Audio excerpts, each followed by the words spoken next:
നമ്മൾ പരമന തിരുമേനിയുടെ ഓർമ്മ ആചരിക്കുമ്പോൾ ഗുരുവിൻ്റെ അടുത്ത് വന്നിരിക്കുമ്പോൾ നമ്മൾ അദ്ദേഹത്തിൻ്റെ ഫാൻബോയ് ആണ്, ഫാൻബോയാണ്, അതോ ഫോളോവറാണ്? പരിശുദ്ധനായ പരമന തിരുമേനിയുടെ ഓർമ്മ അപാരമായ ഒരു ഗുരു സാന്നിധ്യത്തിലേക്ക് നമ്മളെ ചേർത്ത് പിടിക്കുന്ന ഒരു ഓർമ്മയാണ്. ഒരു ഗുരുവിൻ്റെ സമീപം പോവുക എന്നാൽ തീക്കടുത്ത് പോകുന്നത് പോലെയാണ് എന്നാണ് ഭാരതീയ പാരമ്പര്യത്തിൽ പറയുന്നത്. ഗുരുക്കന്മാർ അഗ്നിസമന്മാരാണ്. തീയുടെ സമീപം പോകുന്ന എല്ലാവർക്കും ചൂടും വെളിച്ചവും കിട്ടും. ഒരു ഗുരുവിന്റെ സമീപം പോകുന്ന ഒരാൾക്ക് നിശ്ചയമായും ജീവിതത്തിന്റെ ദർശനങ്ങളിൽ കുറെ കൂടി വെളിച്ചവും ജീവിതത്തിന്റെ ചലനങ്ങളിൽ കുറെ കൂടി ചൂടും ലഭിക്കും. നമ്മുടെ നാട്ടിലൊരു ചൊല്ലുണ്ട്, when the student is ready, the teacher will appear. ഒരു ലൈൻ കൂടെ ഉണ്ട്, when the student is truly ready, the teacher will disappear. പരിശുദ്ധനായ പരമന തിരുമേനിയുടെ ഓർമ്മയുടെ പരിസരത്തിലേക്ക് നമ്മൾ വരുമ്പോൾ അപാരമായ ഗുരുത്വമുള്ള ഒരു ഗുരുവിന്റെ ഓർമ്മയ്ക്ക് അടുത്താണ് നമ്മൾ വരുന്നത്.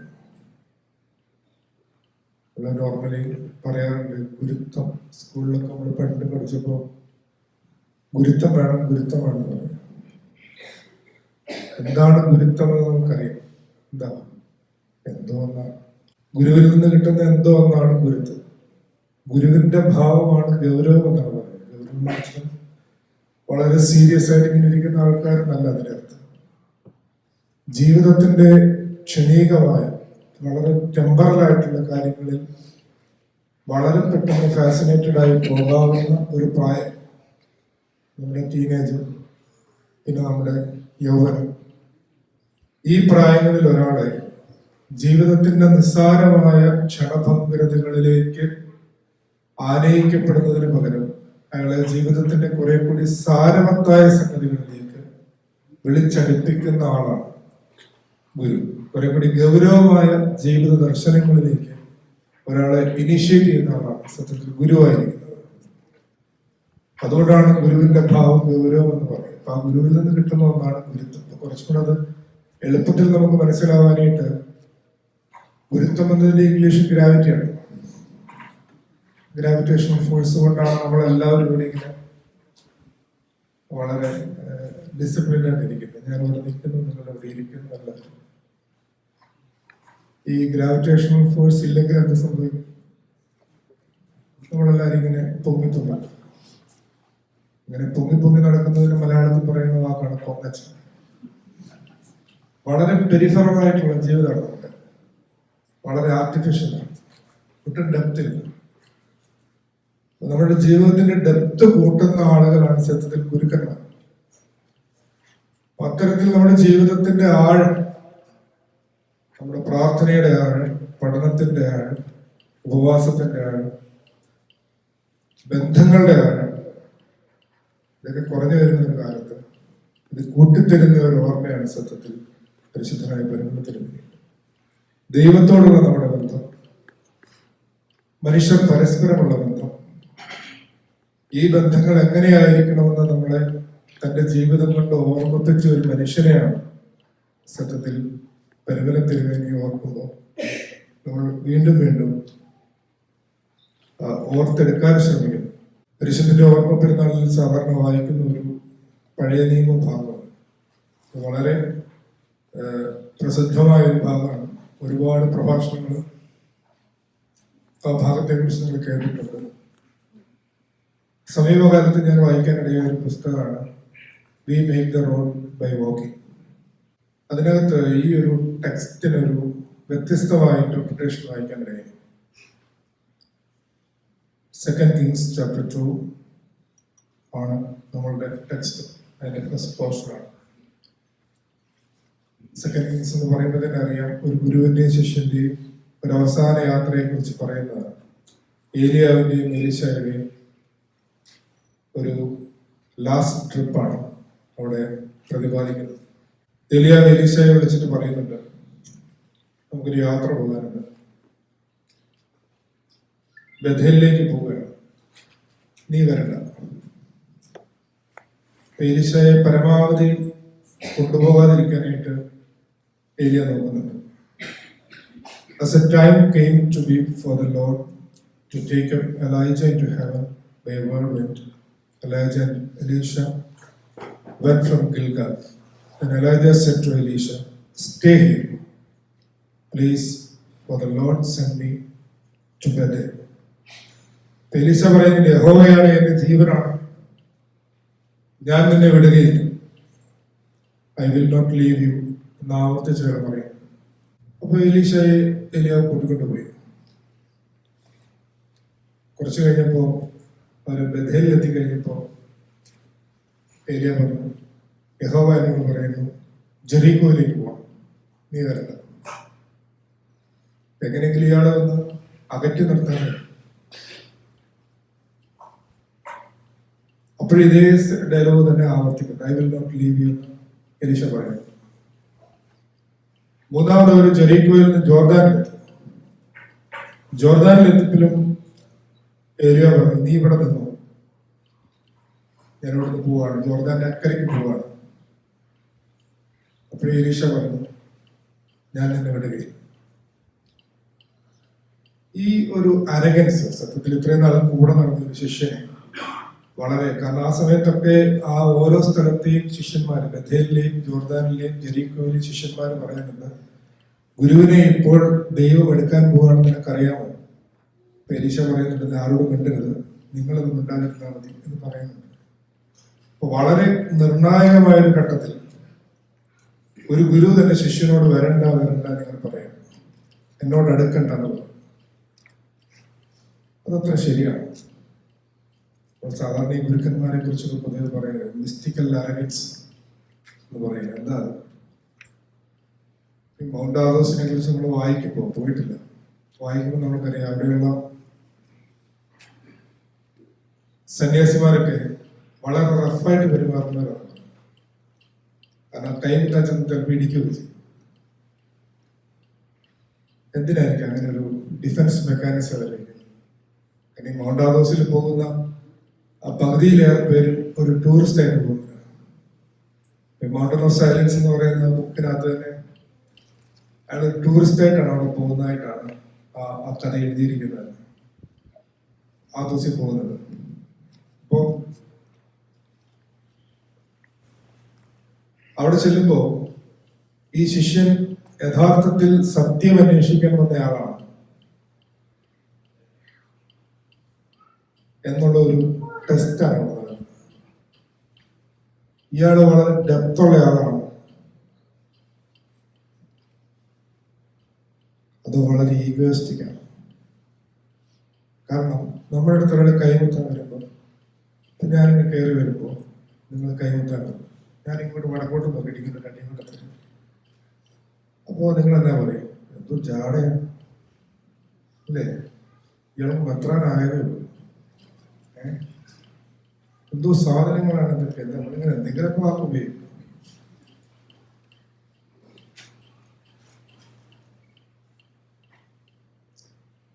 അപ്പൊ ഞങ്ങളെന്ത് ചെയ്യും, ഞങ്ങൾ രക്ഷപ്പെട്ടുള്ളൂ, ഒരു ഫോട്ടോ എടുക്കുന്നതിന് രക്ഷപ്പെട്ടുള്ളൂ. ശരിക്കും ഈ പറയുന്ന ഗുരുക്കന്മാരെ, ഞാൻ യുവാനുസരണയുടെ കൂടെ താമസിക്കുന്ന സമയത്ത് ഭയങ്കര റഫായിട്ടാണ് വരുന്നത്. തിരുമേനി അറിയാവുന്നവർക്കെല്ലാം അറിയാം. അങ്ങനെ മോനെ ചക്കര എന്നൊന്നും വിളിക്കത്തൊന്നുമില്ല. അപ്പോ തിരുമേനിക്ക് തിരുമേനിയുടെ ഏറ്റവും വലിയ ചീത്ത വാക്ക് മനുഷ്യ എന്നുള്ളത്. എടോ മനുഷ്യ എന്ന് വിളിച്ചാൽ അത് ഭയങ്കര ചീത്ത വിളിക്കും. ഭയങ്കര ദേഷ്യം വരുമ്പോൾ വിളിക്കുന്ന ഒരു വാക്കാണ് എടോ മനുഷ്യ. അപ്പൊ ഇവർ ഇത്ര റഫായിട്ട് പെരുമാറുന്നതിന്റെ ഒരു കാരണം, വളരെ ഈഗോയിസ്റ്റിക് ആയിട്ടുള്ള ആളുകളാണെങ്കിൽ ഈ പറയുന്ന ഒരു ഹെസിറ്റേഷനിൽ അവരുടെ ഈഗോ വർക്ക് ചെയ്യും. അവര് രണ്ട് വാട്സപ്പിൽ രണ്ട് എഴുത്തൊക്കെ എഴുതി അവർ സാറ്റിസ്ഫൈഡ് ആയി അവരെ പൊക്കോളും. അതേസമയം യഥാർത്ഥത്തിൽ സത്യം അന്വേഷിക്കുന്ന ഗുരുവിനെ തേടി വന്നവരാണെങ്കിൽ അത് എത്ര ആക്ഷേപം കിട്ടിയാലും എത്ര നിന്ദ കിട്ടിയാലും അത് അവരുടെ ഫോർമേഷൻ ഉള്ളതാണെന്ന് മനസ്സിലാക്കിക്കൊണ്ട്, ഇറ്റ്സ് എ മെഡിസിൻ എന്ന് മനസ്സിലാക്കിക്കൊണ്ട് ഗുരുവിന്റെ പുറകെ നടക്കും. എലീശയുടെ പുറകെ നടക്കുക എന്ന് പറഞ്ഞാൽ ഇത് കുറച്ചുകൂടെ മനസ്സിലാവണമെങ്കിൽ നിങ്ങൾ ഒരു ടെക്സ്റ്റ്, ഒരു നോവൽ വായിക്കുന്നില്ല. മിലരേവ എന്ന് പറഞ്ഞൊരു നോവലുണ്ട്, വളരെ രസമാണ്. ഒരു ബുദ്ധിസ്റ്റ് കോൺടെക്സ്റ്റിലുള്ള നോവലാണ് മിലരേവ. സത്യത്തിൽ ഞാനിതിട്ട് എൻ്റെ ട്രെയിനിങ് കാലം കഴിഞ്ഞിട്ടാണ് അത് വായിക്കാനിടയായി. ഞാൻ പലപ്പോഴും ആലോചിച്ചിട്ടുണ്ട്, ഈ ട്രെയിനിങ്ങിന്റെ സമയത്ത് വായിച്ചിട്ട് എനിക്ക് അത്രയും ദേഷ്യമൊന്നും ആ സമയത്ത് ഉണ്ടാവില്ല. എന്നാലും രാജേഷും അച്ഛനൊക്കെ വന്നിരുന്ന സമയത്ത് ഞാൻ പറയുന്നുണ്ട്, എന്റെ ആദ്യത്തെ ഒരു സെമിനാരി പഠനം കഴിഞ്ഞ 3-4 വർഷം എന്നെ പ്രസംഗിക്കാനൊക്കെ പുറത്തോട്ട് വിടാതെ ദേറായിൽ തന്നെ താമസിപ്പിച്ചപ്പോൾ എനിക്ക് ഭയങ്കരമായിട്ട് എന്റെ ഈഗോ വർക്ക് ചെയ്തു. കാരണം സെമിനാരി നന്നായിട്ട് പഠിച്ച് നല്ല പ്രസംഗിക്കുന്ന നല്ല മിടുക്കനല്ലേ ഞാൻ, എന്നെ പുറത്തോട്ട് വിടുന്നില്ല. 4 വർഷം കഴിഞ്ഞ് അണ്ണനോട് പറയുന്നത്, മൂക്കാത്ത ഭാവയ്ക്ക് കരുതിച്ച കഴിക്കുമെന്ന് പറഞ്ഞു. മൂക്കണം എന്ന് പറഞ്ഞു. അപ്പൊ ഈ മിലരേവ എന്ന് പറയുന്ന നോവല് നിങ്ങൾക്ക് ഓൺലൈനിൽ കിട്ടുന്നതാണ്, വായിച്ചോളൂ, രസമാണ്.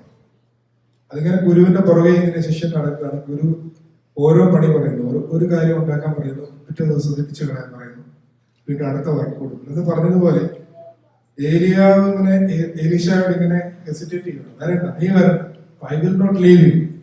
ഇങ്ങനെ ഇയാൾ പറഞ്ഞ് ഇയാൾ പുറകെ പോയിട്ടുണ്ട്. അങ്ങനെ പോകുന്ന വഴിക്കാണ് ജോർദാന്റെ കരയിലെത്തി. അവിടെ വെച്ചാണ് ഏലിയാവ് പുറപ്പെടുത്തടിക്കുന്നത്, കര ജോർദാൻ രണ്ടാവുന്നതും അവരക്കരി കിടക്കുന്നത്.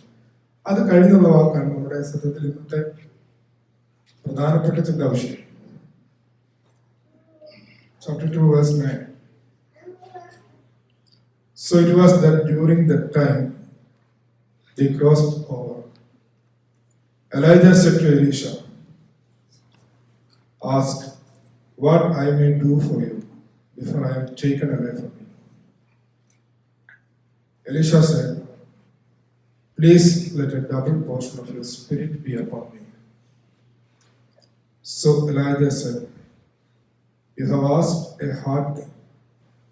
If you see me when I am taken up from you, it shall be so for you. And if not, it shall not be so. വായിക്കുമ്പോൾ വലിയ അപകടമൊന്നുമില്ലാത്തൊരു വാക്യമാണ്. പക്ഷെ ഞാനിപ്പോൾ ഈ അടുത്തിടയ്ക്ക് വായിച്ചെന്ന് പറഞ്ഞ പുസ്തകത്തിലാണ് എനിക്ക് ഇതിൻ്റെ വേറൊരു വെളിച്ചം കിട്ടിയത്. നമുക്ക് വേദപുസ്തകം 3 രീതിയിലാണത് വേദപുസ്തകത്തെ സമീപിക്കാൻ പറ്റുക. ഒന്ന് സയന്റിഫിക് ആയിട്ട്, അത് നമ്മളിപ്പോൾ സെമിനാറിലൊക്കെ റിഡക്ഷൻ ക്രിറ്റിസിസവും മറ്റേ മെഡിക്കൽ സ്റ്റഡിയൊക്കെ പഠിക്കുമ്പോൾ നമുക്കറിയാം, ഒരുപാട് സയന്റിഫിക് ടൂൾസ് വെച്ചിട്ട് ബൈബിളിന്റെ ഹിസ്റ്ററിയും അതിന്റെ എവല്യൂഷനും ഒക്കെ നമ്മൾ പഠിക്കുന്നുണ്ട്. രണ്ടാമത് ഇറ്റ്സ് ആൻ ആർട്ട് ഫോം എന്ന നിലയിൽ, ഒരു സാഹിത്യ രൂപം എന്ന നിലയിൽ പഠിക്കുന്നു. അത് പറയുന്നത് 1 സയൻസ്, 2 ആർട്ട്, 3 ഹാർട്ട്. മൂന്നാമത്തേതാണ് ടീച്ചബിൾ ഹാർട്ട് എന്ന് പറയുന്നത്. പഠിക്കാൻ മനസ്സുള്ള ഒരു ഹൃദയത്തോടു കൂടി വേണമെങ്കിൽ വേദപുസ്തകം വായിക്കാം. വളരെ സയന്റിഫിക് ആയിട്ട് വായിക്കാം. സയന്റിഫിക് ആയിട്ട് വായിക്കുമ്പോഴാണ് നമ്മൾ ചിലപ്പോൾ ചിന്തിക്കും വിർജിൻ ബർത്ത്, MT2 റാഷണൽ അല്ലേ, ലോജിക്കൽ അല്ലല്ലോ. അങ്ങനെ വായിക്കാം, ബൈബിൾ വായിക്കാം. ഒരു ആർട്ട് ഫോമായിട്ട് വായിക്കാം. സോങ് ഓഫ് ദ സോങ്സ് ഒക്കെ ഇത് വളരെ കാവ്യാത്മകമായ പുസ്തകമാണ് അല്ലേ, വായിക്കാം. അത് വെച്ച് സിനിമ വരെ ഉണ്ടാക്കാം, ഒരു ആർട്ട് ഫോമാണ്. പക്ഷെ വേദപുസ്തകം വായിക്കേണ്ടത് പ്രധാനമായിട്ടും ടീച്ചബിൾ ഹാർട്ട് കൊണ്ടാണ്. നമ്മുടെ ഈ ആരാധന പുസ്തകത്തിൽ പറയും, പഠിപ്പിക്കാൻ നിങ്ങൾക്ക് മനസ്സുണ്ട്, പക്ഷെ പഠിക്കാൻ നിങ്ങളുടെ അഹങ്കാര മനസ്സ് നിങ്ങളെ സമ്മതിക്കുന്നത്. പഠിക്കാൻ സമ്മതിക്കാത്ത ഒരു മനസ്സുകൊണ്ട് പഠിക്കാൻ സമ്മതിക്കുന്ന ഒരു മനസ്സുണ്ട്.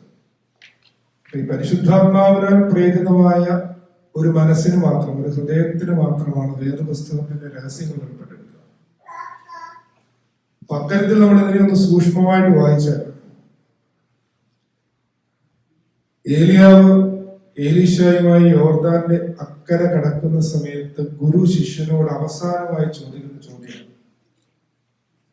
ഒരുപക്ഷെ ഏലിയാവിന്റെ വേർപാടിന് തൊട്ട് മുമ്പ് ഈ ചരിത്ര ലോകത്തിൽ വെച്ച് അവർ തമ്മിൽ നടത്തിയ അവസാനത്തെ സംഭാഷണമാണ്.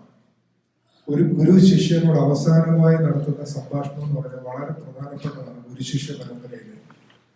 കാരണം ഈ ഗുരുവിന്റെ വേർപാട് നമ്മൾ പറഞ്ഞതുപോലെ, when the student is truly ready, the teacher will disappear.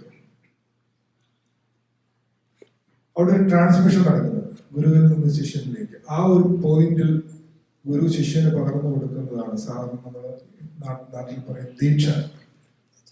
ഈ ദീക്ഷ വെക്കുക എന്ന് പറഞ്ഞാൽ ഈ സന്യാസിമാരത്തിന് ഈ താടി വെട്ടാതിരിക്കുന്നത് അറിയാമോ? വെറുതെ വളരുന്നത് കൊണ്ടല്ല. ദീക്ഷ എന്നതിനൊരു വാക്കുണ്ടല്ലോ മലയാളത്തിന്റെ സംസ്കൃതത്തിൽ. ദീക്ഷ എന്ന് പറഞ്ഞാൽ ബിയോണ്ട് ഹൊറൈസൺ ആണ്, ചക്രവാളങ്ങൾക്ക് അപ്പുറത്തേക്കുള്ള ഒരു കാഴ്ചയാണ്. അക്ഷി എന്നുള്ള വാക്ക്, കണ്ണ് എന്നുള്ള വാക്കുമായിട്ട് ബന്ധപ്പെട്ടാണ് അത് നിൽക്കുന്നത്. അതായത് നമുക്കെല്ലാം ഓരോ നമ്മുടെ കണ്ണിന്റെ പവർ അനുസരിച്ച് ഇപ്പൊ നമ്മളൊരു പവറുള്ള കണ്ണാടി വെച്ചിട്ടുണ്ട്, അല്ലാതെ കണ്ണാടി ഇല്ലാത്തവരുണ്ട്. അപ്പൊ ഓരോ കണ്ണിന്റെ പവർ അനുസരിച്ചാണ് നമുക്ക് ഈ ഫിസിക്കലി കാണാവുന്ന ഹൊറൈസൺ നിൽക്കുന്നത്, അല്ലേ? അതുപോലെ തന്നെയാണ് വിശ്വാസത്തിന്റെ ചക്രവാളമുണ്ട്, അറിവിന്റെ ചക്രവാളമുണ്ട്, വിനയത്തിന്റെ ചക്രവാളമുണ്ട്. ഇങ്ങനെ പലതിന്റെയും അതിരുകളുണ്ട്. അത് ഓരോരുത്തരുടെയും സെൽഫിനെ ഡിപ്പെൻഡ് ചെയ്താണ്. അപ്പൊ ആ സെൽഫിലുള്ള ഈഗോയെ അവസാനിപ്പിച്ച് ഈ ചക്രവാളങ്ങളെല്ലാം അതിലില്ലാത്തതാണ് എന്നൊരാൾ തിരിച്ചറിയുന്ന തരത്തിലാണ് ശിഷ്യന്റെ പഠനം പൂർത്തിയാകുന്നത്. ഇപ്പൊ ക്രിസ്തുവിന് വളരെ മുമ്പ് ജീവിച്ചിരുന്നയാളാണ് ഹെരാക്ലിറ്റസ്, ഗ്രീക്ക് ഫിലോസഫറാണ്. ഹെരാക്ലിറ്റസ് പറയുന്നത് ഉറങ്ങുന്നവർക്കെല്ലാം അവരവരുടേതായ ഓരോ ലോകങ്ങളുണ്ട്, പക്ഷെ ഉണർന്നെണീറ്റവർക്കെല്ലാം കൂടി ഒറ്റ ലോകമുള്ളൂ. ഉറങ്ങുന്നവരെല്ലാം ഒരേ സ്വപ്നമാണ് കാണുന്നത്, അവരവരുടെ സ്വപ്നങ്ങൾ, അവരവരുടെ വർക്കാണ്. പക്ഷെ ഉണർന്നെണീറ്റവർക്കെല്ലാം കൂടി ഒറ്റ ലോകമുള്ളൂ, ഒരു ടൈമുള്ളൂ. അത് ബോധത്തിന്റെ കാര്യത്തിൽ, അവേക്കനിങ്ങിന്റെ കാര്യത്തിൽ, എൻലൈറ്റൻമെന്റിന്റെ കാര്യത്തിലും ഒക്കെ ഇത് ആപ്ലിക്കബിൾ ആണ്. അപ്പൊ അങ്ങനെ ശിഷ്യന്റെ എൻലൈറ്റ്മെന്റിന്റെ ഒരു ക്ലൈമാക്സിലാണ് ഗുരു അവസാനത്തെ വാക്ക് പറയുക. അവസാനമായിട്ട് ചോദിക്കുകയാണ്, അവന്റെ ലാസ്റ്റ് ടെസ്റ്റ് ആണ്, ഇത് പാസ്സായാൽ നിനക്ക് ഡബിൾ പോർഷൻ ലഭിക്കും. എന്താ ടെസ്റ്റ്? എന്താ? നീ എന്നോട് ചോദിച്ച കാര്യം പ്രയാസമുള്ളതാണ്, ഇറ്റ്സ് ഡിഫിക്കൽട്ട് എന്ന് പറഞ്ഞു. പക്ഷെ ഒരു കണ്ടീഷൻ ഉണ്ട്. ആ കണ്ടീഷൻ, ആ ടെസ്റ്റ് നീ പാസ്സാവുകയാണ് നിനക്കത് ലഭിക്കുമെന്ന് പറയുന്നു. എന്താ condition? You have asked a hard thing. You find that condition. If you see me when I am taken up from you, it shall be so for you. If not, it shall not be so.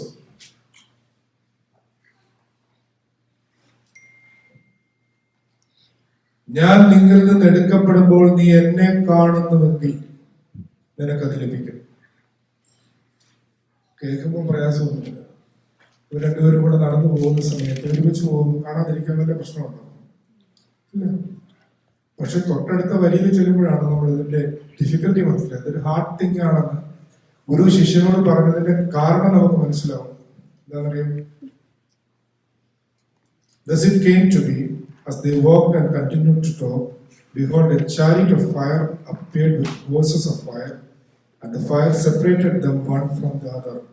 And Elijah was taken up into heaven by a whirlwind. ഒരു ചുഴലിക്കാറ്റിന് എടുക്കപ്പെട്ടു. അഗ്നി തേര്, അഗ്നി കുതിര, ഇത്രയും പോലെ distraction, ഇത്രയും പോലെ. ഞാൻ ഇവിടുത്തെ പ്രസംഗിച്ചോണ്ടിരിക്കുന്നു, ഒരു കുഞ്ഞ് വെറുതെ ഒന്ന് ചുമച്ചാൽ മതി, നിങ്ങൾ ഡിസ്ട്രാക്ട് ആവും. നമ്മളിപ്പോ ഈ പള്ളി ഇങ്ങനെ അകത്ത് അടച്ചിരിക്കുന്നുണ്ട്. പള്ളിയൊക്കെ തുറന്നു കിടക്കുന്ന പള്ളികളാണെങ്കിൽ സൈഡിൽ കൂടി ഒരു വണ്ടി പോവാണെങ്കിൽ നമ്മൾ നമ്മുടെ പ്രാർത്ഥനയിൽ നിന്ന് ഡിസ്ട്രാക്റ്റഡ് ആവും, നമ്മുടെ പ്രഭാഷണത്തിൽ നിന്ന് ഡിസ്ട്രാക്റ്റഡ് ആവും. ഇവിടെ ചോദിച്ചിരിക്കുന്നത്, നീ എന്നെ കാണുന്നുവെങ്കിൽ, ഞാൻ നിങ്ങളിൽ നിന്ന് എടുക്കപ്പെടുമ്പോൾ നീ എന്നെ കാണുന്നുവെങ്കിൽ. ഇതെല്ലാ ഗുരുശിഷ്യ പരമ്പരയിലും സംഭവിക്കുന്ന ഒരു അപകടം. കാരണം നമ്മൾ സാധാരണ ഈ ഗുരുക്കന്മാരുടെ ഓർമ്മ പെരുന്നാളൊക്കെ നടക്കുമ്പോൾ, അനുസ്മരണമൊക്കെ നടക്കുമ്പോൾ ഈ നമ്മുടെ തിരുമേനിമാരുടെ ഒക്കെ ഓർമ്മയ്ക്ക് പ്രസംഗങ്ങളൊക്കെ കേട്ടിട്ടുണ്ട്. അപ്പൊ അങ്ങനെ സാധാരണ പ്രസംഗത്തിലൊക്കെ പറയുന്നത് എന്താ, ആ തിരുമേനിക്ക് പാവയ്ക്കായിരുന്നു ഇഷ്ടം, ആ തിരുമേനി ചൂടാവുമായിരുന്നു, അല്ലേ? അല്ലെ ഇനി പരിമൾ തിരുമേനിയുടെ ഓർമ്മ പെരുന്നാളാണെങ്കിൽ നമ്മൾ പറയും, തിരുമേനി ആ അത്ഭുതം കാണിച്ചിട്ടുണ്ട്, ഈ അത്ഭുതം കാണിച്ചിട്ടുണ്ട്. ഇങ്ങനെ മിറക്കിൾ വർക്സിനെ കുറിച്ചൊക്കെ, ഇങ്ങനെ വണ്ടർ വർക്സിനെ കുറിച്ചൊക്കെ നമ്മളിങ്ങനെ പറഞ്ഞിട്ടുണ്ട്. People became fans of their leader's reputation. but not followers of his life example. Fans ആവാൻ എളുപ്പമാണ്, ഫോളോവേഴ്സ് ആവാൻ. ഇവിടെ എലീശയോട് പറഞ്ഞത്, വേണമെങ്കിൽ എലീശയ്ക്ക് സുഖമായിട്ട് ഇന്നത്തെ കാലം ജീവിക്കാനുള്ള ഒരുപാട് വക അതിനകത്തുണ്ട്. കാരണം എന്റെ ഗുരു എടുത്തപ്പോൾ ഒരുപാട് അഗ്നി തേര് വന്നു, കുതിര വന്നു, ഇല്ലേ? നന്നായിട്ട് ബിസിനസ് ചെയ്യാനുള്ള സ്കോപ്പ് ഉണ്ടായിരുന്നു. എലീശയുടെ ഒരു ടൂം ഉണ്ടാക്കി റിലീസ് ഒക്കെ വെച്ചിട്ട്, അല്ലേ?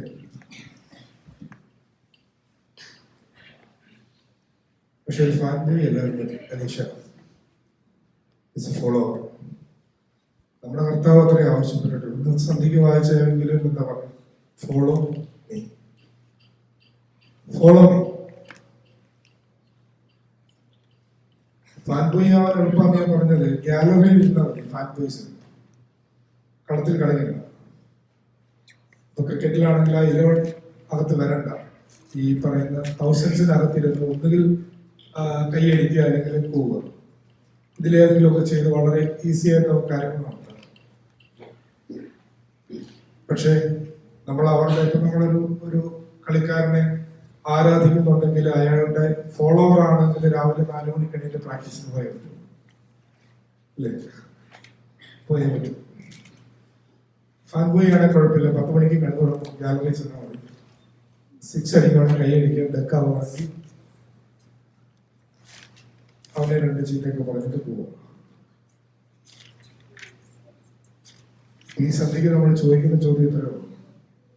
നമ്മൾ പരമന തിരുമേനിയുടെ ഓർമ്മ ആചരിക്കുമ്പോൾ, ഗുരുവിന്റെ അടുത്ത് വന്നിരിക്കുമ്പോൾ, നമ്മൾ അദ്ദേഹത്തിന്റെ ഫാൻബോയ് ആണ്, ഫാൻബോയ് ആണ്, അതോ ഫോളോവർ ആണ്? കാരണം അദ്ദേഹത്തെ ഫോളോ ചെയ്താൽ നമുക്ക് ക്രിസ്തുവിൽ എത്താൻ പറ്റും. ഫോളോ ചെയ്യും. കാരണം അദ്ദേഹം ഫോളോ ചെയ്താല് ക്രിസ്തുവിൽ, അപ്പൊ അദ്ദേഹത്തെ ഫോളോ ചെയ്താൽ നമുക്ക് ക്രിസ്തുവിലെത്താം. അതാണ് ഈ ടെക്സ്റ്റിന്റെ ഒരു ഇമ്പോർട്ടൻസ്. കാരണം നമ്മൾ ഇത്രയും ഡിസ്ട്രാക്റ്റഡ് ആകുമെന്ന് പറയാൻ കാരണം, ഞാൻ ഇപ്പൊ നിർത്തിയേക്കാം, സമയമില്ലേ? എന്നോട് അങ്ങനെ പറയരുത്, ഞാൻ പറഞ്ഞുകൊണ്ടിരിക്കും.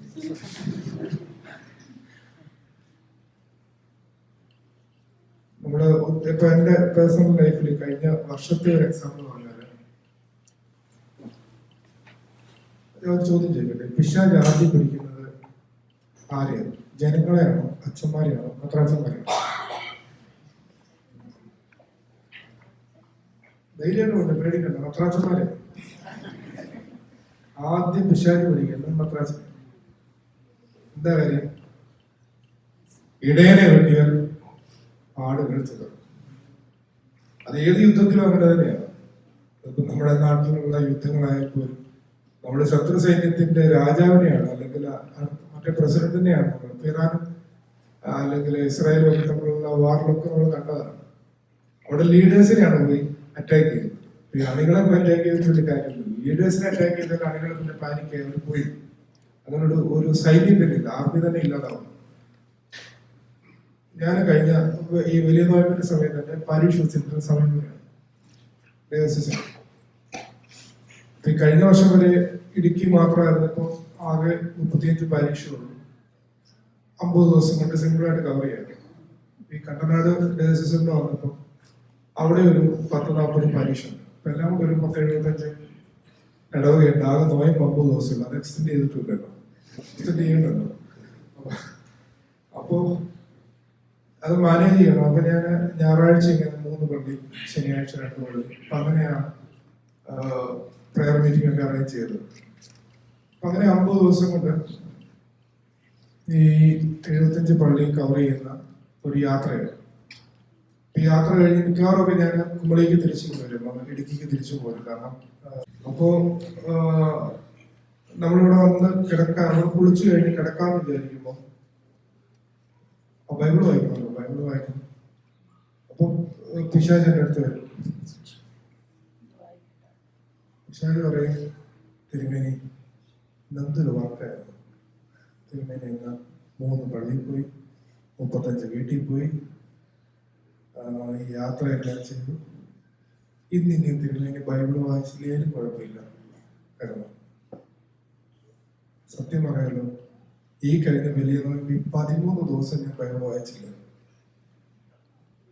മെത്രാൻ ബൈബിൾ വായിച്ചില്ല, അച്ഛന്മാര് വായിക്കും. അച്ഛന്മാര് വായിച്ചില്ല, ജനങ്ങൾ വായിക്കും. അപ്പോ പിശാചിന് ഏറ്റവും എളുപ്പം ആരെ പിടിക്കുന്ന? ലീഡറെ പിടിക്കുന്നു. അപ്പൊ ഇടയനെ വെട്ടിയാൽ ആളുകൾ ചിലർ ഇങ്ങനെയാണ് നമ്മൾ ഡിസ്ട്രാക്റ്റഡ് ആവുന്നത്. നമ്മൾ ചെയ്യേണ്ട കാര്യങ്ങളിൽ നമ്മൾ ഡിസ്ട്രാക്റ്റഡ് ആവും. ഈ ഡാനിയൽ ഫൂറോയുടെ ഒരു പുസ്തകത്തിന്റെ ടൈറ്റിൽ ഉണ്ട്, focus on what matters. Stoic ഫിലോസഫിയായിട്ട് ബന്ധപ്പെട്ട് എഴുതിയിരിക്കുന്ന ഒരു പുസ്തകമാണ്, ഫോക്കസ് ഓൺ വാട്ട് മാറ്റേഴ്സ്. അതിനകത്ത് ഒരു പ്രധാനപ്പെട്ട ഒരു ചിന്ത പറയുന്ന മാർക്കസ് ഔറേലിയസിന്റെ മെഡിറ്റേഷൻസിലെ ഒരു കോട്ട് കൊടുത്തിട്ട് ഒരു ചാപ്റ്റർ ഉണ്ട്. അത് തുടങ്ങുന്നത് തന്നെ do the essentials. Do the essentials.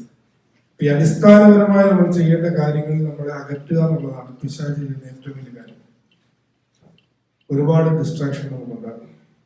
ഞാൻ ഇന്നലെ അത് നമ്മുടെ കുട്ടികളോട് ഈ യൂണിവേഴ്സിറ്റി പോയപ്പോൾ ഞാനൊരു വീഡിയോ വായിച്ച് കേൾപ്പിച്ചായിരുന്നു. ചാറ്റ് ജിപിടിയോട് ചോദിച്ച ഒരു ചോദ്യം നിങ്ങൾ കണ്ടു കാണും. Chat GPT, if you are enabled, how do you alienate people from God? Chat GPT കൊടുത്ത ആൻസർ അത് 1 മിനിറ്റ് 35 സെക്കൻഡ് ഉള്ള ഒരു വീഡിയോ ആണ്. First answer, creating distractions, make them busy. Make them busy. ഇപ്പൊ എന്റെയൊക്കെ ഡയറി നോക്കിയാൽ എനിക്ക് സത്യം പറയാൻ കുളിക്കാൻ പോലും സമയമില്ല. അത്രയ്ക്ക് ബിസി ആക്കി തരുന്നത് അല്ലേ? ശരി, നമ്മൾ വളരെ സൂക്ഷിക്കണം. നമുക്ക് ബൈബിൾ വായിക്കാൻ സമയം കിട്ടുന്നില്ലെങ്കിൽ, പ്രാർത്ഥിക്കാൻ സമയം കിട്ടുന്നെങ്കിൽ പിശാച് നമ്മുടെ കൂടെ തന്നെയുണ്ട്. അപ്പൊ നമ്മൾ ചോദിക്കും, ഈ പുതിയ കാലത്ത് പിശാചുണ്ടോ? അല്ലേ? അതും ചാറ്റ് ജിപിടി പറയുന്നുണ്ട്, ഡിലീഷൻ ഞാൻ ഉണ്ടാക്കുന്നത്. പിശാച് ഇല്ല എന്ന് തോന്നിപ്പിക്കും. ഞാൻ ഇല്ല എന്ന് തോന്നിപ്പിക്കലാണ് പിശാച് ചെയ്യുന്ന ഏറ്റവും വലിയ തന്ത്രം. പക്ഷേ നമ്മുടെ പൗലോസ് മാർ ഗ്രിഗോറിയോസ് ഒരു വാക്ക് നിങ്ങൾ ഓർമ്മയുണ്ടല്ലോ, even is A person, reality. ഇത്രയും ബുദ്ധിപൂർവ്വം ദൈവത്തെ അന്വേഷിച്ച വേറൊരാൾ പലസഭയിലില്ലല്ലോ ഇതുവരെ. ലോജിക്കലായി ദൈവത്തെ അന്വേഷിച്ച പിതാക്കന്മാരിൽ ഒരാളാണ്, അടുത്ത കാലത്തുള്ള പിതാക്കന്മാരിലാണ് പൗലോസ് മാർ ഗ്രിഗോറിയോസ്. തിരുമേനി കൺക്ലൂഡ് ചെയ്തിരിക്കുന്നത് ഈവൻ ഇസ് എ പേഴ്സൺ. വളരെ ഹൃദയപൂർവ്വം ദൈവത്തെ അന്വേഷിച്ച ആളാണ് യോഹന്നാൻ. അപ്പൊ തിരുമേനി പറയുന്നത്, നിങ്ങൾക്ക് ഒരു സ്പിരിച്വൽ സ്ട്രഗിൾ ഉണ്ടെങ്കിൽ നിങ്ങൾ രക്ഷപ്പെടും. ആ സ്ട്രഗിൾ ഇല്ലെങ്കിൽ നിങ്ങൾ തിന്മയുടെ പക്ഷത്താണ്. സ്ട്രഗിൾ ഉണ്ടെങ്കിൽ പേടിക്കണ്ട. നിങ്ങൾ നന്മയോട് ചേരാനുള്ള ആഗ്രഹമുണ്ട്, നിങ്ങൾ ആ സ്ട്രഗിളിൽ പെട്ടെടുക്കണം. ആ സ്ട്രഗിൾ എല്ലാവർക്കും ഉണ്ട്. സെയിന്റ് പോളൊക്കെ എത്ര ഭംഗിയായിട്ട് റോമൻസിലൊക്കെ അത് പറയുന്നു. ഞാൻ ഇച്ഛിക്കുന്ന നന്മയല്ല ചെയ്യുന്നത് പറയുന്നു, ഇച്ഛിക്കാത്ത തിന്മയല്ല ചെയ്യുന്നത്. ആ സ്ട്രഗിൾ എല്ലാവർക്കും ഉണ്ട്. അതെല്ലാം ഏത് ലെവലിലുള്ള ആളുകൾക്കും ജീവിതത്തിലുള്ളതാണ്. ഈ പറയുന്ന ഒരു നന്മയും തിന്മയും നമ്മുടെ സംഘർഷം അതുണ്ടായിരിക്കണം. അത് നമ്മുടെ മരണം വരെ ഉണ്ടാവും. പക്ഷെ അതില്ലെങ്കിൽ നമ്മൾ സൂക്ഷിക്കണം. അതാണ് പറയുന്നത്. അതുകൊണ്ട് പരിശുദ്ധനായ പരിമളത്തിന് വേണ്ടി ഓർമ്മയിൽ സംബന്ധിക്കുമ്പോൾ, ആ ഗുരുവിന്റെ അടുത്തിരിക്കുമ്പോൾ നമ്മൾ കുറെ കൂടി നമ്മുടെ ജീവിതത്തിന്റെ ആഴം കൂട്ടാനായിട്ട് നമ്മളെ ഡിസ്ട്രാക്ട് ചെയ്യുന്ന സംഗതികളിൽ നിന്ന് നമ്മൾ ഫോളോ ചെയ്യുന്ന സംഗതികളിലേക്ക് നമ്മുടെ ശ്രദ്ധ കുറെ കൂടി അടുപ്പിക്കുന്നതിന് നമ്മളെ ഈ ഓർമ്മ സഹായിക്കട്ടെ എന്ന് പ്രാർത്ഥിക്കുന്നു. ദൈവം അനുഗ്രഹിക്കും.